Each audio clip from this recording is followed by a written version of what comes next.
6. I'm Kristen Crowley. And I'm James Stratton. We are learning more tonight about the firing of a top leader at Rock Valley College.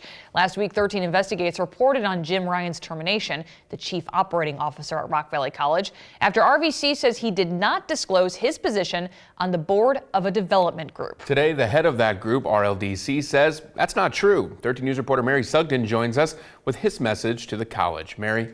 James and Kristen, Jim Ryan worked as the vice president and chief operating officer at RVC until last month when he was fired. Now, the termination letter listed 3 reasons why, one of them for not disclosing he was on the board of RLDC, one of the development companies involved in the college's push for an advanced technology center going at the site of the old Barbara Coleman factory.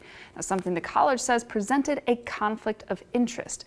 In a letter sent to 13 WREX today, RLDC's executive director, John Phelp, says that claim is incorrect and that years ago he told RVC president Doug Jensen himself that Ryan was elected to the board, saying, quote, Dr. Jensen was laudatory to Jim's election and involvement, describing him as knowledgeable and competent.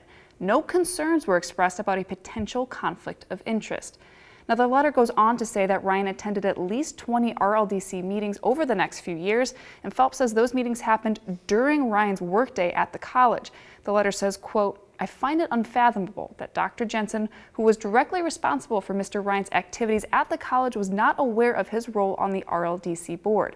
Moreover, during any deliberations at RLDC concerning the ATC, Mr. Ryan and Mr. Cagnoni always abstained from any vote or action of any kind.